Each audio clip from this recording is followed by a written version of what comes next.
Okey Aida, sebenarnya kan kisah yang keempat ni agak special tau. Okey. Tahu tak kenapa special?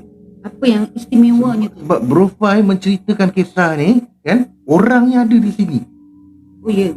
Ha, Oh, orangnya ada dekat sini. pengalaman dia. Pengalaman dia. Jadi Bro Fai percayalah kan, dia ni jarang berkongsi pengalaman pada orang lain. Tapi ini orang kata mungkin rezeki Bro Fai, dia berkongsi pengalaman ni melalui dari bidang penulisan dia. Dia DM Bro Fai. Lepas tu dia kata Bro Fai minta tolong ceritakan, kongsikan kisah ni sebab Bro Fai banyak kali juga ajak dia naik kotak untuk berkongsi tapi dia tak mahu kan. Mungkin ada sebab-sebab yang tertentu lah kan. Kita Tapi dia berkongsi cerita macam ni kira satu rezeki lah. Dia DM sama Bro Fai. Okey. Kisah ni datangnya daripada siapa tahu? Kisah ni datangnya daripada Mrs. Spicy. Tadi kan ada kan? Mrs. Spicy. Ada. Baik. Di sini beliau mengatakan, Assalamualaikum Bro Fai. Waalaikumsalam warahmatullahi wabarakatuh. Maaf kerana ambil masa yang agak lama lah untuk betul-betul bersedia untuk berkongsi kisah saya ni. Katanya saya akan bahagikan beberapa plot kisah saya ni yang sebenarnya bukanlah seram mana pun kan. Cuma agak misteri dan mistik bagi pengalaman hidup saya lah. InsyaAllah lah Semoga ia menjadi manfaat pada semua dan Bro Fai dan sahabat-sahabat dapat merungkai kisah saya ni. Okay, Mrs. Spicy, check it out Mrs. Spicy. Kisah ni bertajuk Salah Singgah. Apa yang salah singgah ni? Okay, kisah ni bermula sewaktu musim PKPB, di mana saya sekeluarga pulang ke Pantai Timur kerana ada urusan keluarga. Jadi kami sekeluarga ni pulanglah pada waktu siang hari, di mana kami berhenti di R&R Gua Musang untuk menikmati makan tengah hari. Okey, R&R Gua Musang ni di mana? Kelantan. Jauh. Katanya di sini selesai saja menikmati juadah, kami ingin teruskan perjalanan. Namun baru saja buka pintu kereta, kami mendengar suara azan Zuhur berkumandang. Oleh kerana surau di R&R tersebut agak penuh, jadi si suami ambil keputusan untuk teruskan perjalanan dan berhajat untuk solat jamak sekiranya terjumpa mana-mana R&R atau masjid yang berdekatan. Dalam perjalanan seterusnya, tiba-tiba anak saya yang bongsu katanya mengalami muntah-muntah sehingga tercemar seluruh pakaian saya. Alamak bang, habis bang pada saya punya baju bang. Muntah. Tiba-tiba muntah. Lepas tu suami dia tengah bawa. Muntah. Kejap lagi kita berhenti. Macam tu dengan suami. Tak adalah, ini cuma tokok tambah. Yalah, nak hidupkan cerita Okay. Dalam keadaan yang agak kelang kabut tu, saya terus menyuruh suami berhenti di mana-mana tempat lah yang ada sumber air. Tak kisahlah surau ke ataupun masjid ke kan. Yelah, dalam fikiran saya hanya nak bersihkan diri saya dengan anak sajalah. Subhanallah, Allahu Akbar. Ketika tu Allah seperti mendengar permintaan saya dan tak semena-mena suami nampak signboard masjid di sebelah kiri tak sampai beberapa km. Jadi saya dengan berseloroh kata pada suami, apa lagi bang? Kita singgahlah. Dah tahu dah bau apa dah badan saya ni. Untung kita boleh solat sekali bang. Yelah kita singgah sayang, kita singgah. Jadi kawasan masjid masa tu agak bersih lah. Kawasan masjid tu bersih dan berseri. Namun tak ada sesiapa di kawasan tersebut. Dari luar masjid tersebut, keadaan dalam proses pembinaan bahagian ambil wuduk. Maksudnya dekat bahagian luar tu tempat ambil wuduk tu macam ada ni, dia buat macam renovation lah kan. Tengah selenggara lah. Jadi saya terus keluar kereta bersama anak menuju tempat ambil wuduk. Namun tak ada bekalan air pula. Yelah, mungkin kerana tempat tersebut sedang dalam proses naik taraf. Suami bersama 2 lagi anak saya pergi ke bahagian tepi masjid dan menemui tandas, lalu terus mengambil wuduk. Saya dan anak bongsu pula masuk ke tandas bersihkan diri. Tapi kan, dia kata kat sini, tapi kan Bro Fai, suasana dalam tandas tu memang agak suram dengan kolah air yang penuh dengan sawang dan sarang laba-laba. Saya tak fikir panjang dan pelik. Kerana yelah, masa tu kan zaman PKPB, banyak tempat-tempat yang ditinggalkan kosong agak lama. Selesai saja saya dan anak bersihkan diri, saya terus ke ruang solat.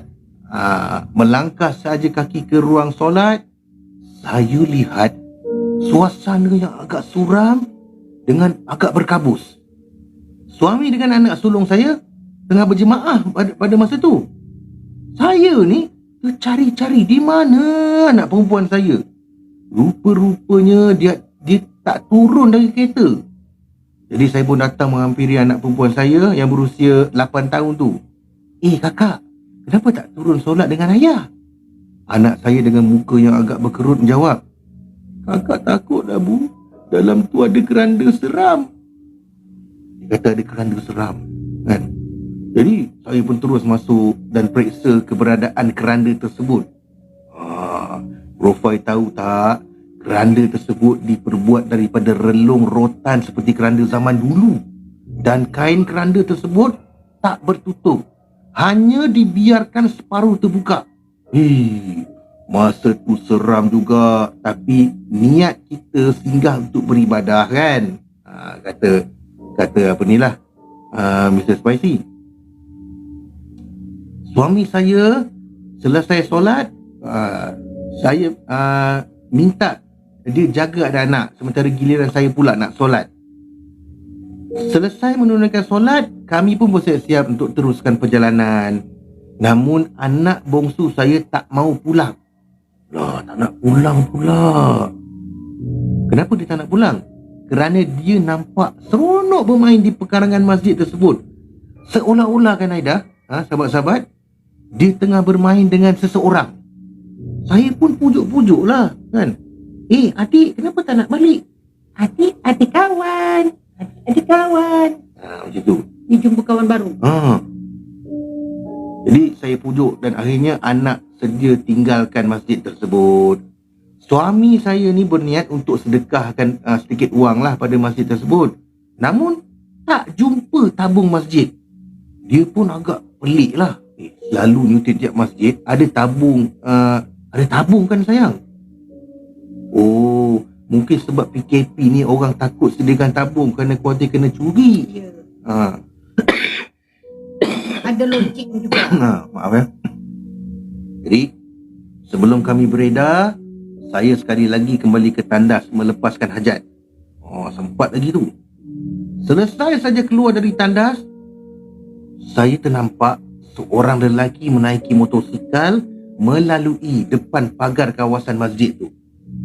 Jadi suami pun angkatlah tangan pada lelaki tersebut, namun tak diendahkan. Sedangkan kami nampak lelaki itu memandang ke arah kami. Heran juga tu kan. Lalu kami teruskan perjalanan. Masa tu tak ada kejadian pelik yang berlaku lah, sehinggalah kami sampai ke kampung. Cumanya sepanjang perjalanan dari masjid ke kampung, badan saya mula terasa berat katanya. Dia sepanjang perjalanan tu, dia rasa badan dia berat sangat. Saya seorang yang ceria. Mr. Spacey kata, sebenarnya saya ni seorang yang ceria, banyak mulut asalnya. Namun setibanya saya di rumah mentua saya terus jadi pendiam dan hanya memerap dalam bilik selama 4 hari. Sehinggalah saya pulang ke Damansara kembali. Dan di situlah bermulanya pelbagai misteri dalam kehidupan saya. Katanya cerita saya ni agak panjang Bro Fai. Episod akan datang saya akan kongsikan apakah yang terjadi pada saya dan bagaimana saya mengatasi episod kemurungan sehingga terkena penyakit anxiety sehingga saat ini. Ni ada dia punya disclaimer ni Katanya, kata Mr. Spicy, kenapa saya beri tajuk salah singgah? Ini adalah kerana setelah dikaji, masjid yang saya singgah tu tak wujud. Tak wujud dah. Berapa kali pulang ke kampung, namun hingga hari ini saya tak menemui tempat tersebut. Ada saya bercerita pada sahabat-sahabat yang melalui jalan yang sama, namun mereka tak pernah jumpa kawasan masjid tersebut. Malah di Google juga saya buat pencarian, hanya tertera kawasan tanah perkuburan. Allah Akbar. Betul lah kata Wan Tiger dan Abang Azrin. Perkara mistik begini tak kira waktu muncul. Malah ianya berlaku pada saya tepat jam 1.20 tengah hari. Persoalannya, adakah saya singgah tempat penghuni bunian? Itu persoalan dia. Ya. Terima kasih Bro Fai sama-sama kerana ceritakan dan kongsikan pengalaman saya ni di live Malam Mistik Bro Fai. Sekiranya ianya mengikut standard piawaian Malam Mistik. Alhamdulillah. Terima kasih. Memang ikutlah. memang sangat-sangat ikut piawaian dia lah. Kan? Sebab ini bukan cerita pasal cinta yang terlarang kan. Aku cinta padamu. Tak ada. Ini cerita misteri kan. Jadi memang mengikut piawaian lah. Apa pun saya mengucapkan terima kasih kepada Mr. Spicy kerana sudi kongsikan pengalaman anda. Walaupun tak mampu untuk naik kotak untuk berkongsi secara live, tapi anda telah kira kongsikan di DM kepada Bro Fai untuk hidupkan cerita anda ni lah. Tapi ada sambungan lagi kan? Ada sambungan. Kita akan tunggu Kita akan tunggu kisah yang seterusnya. Okey.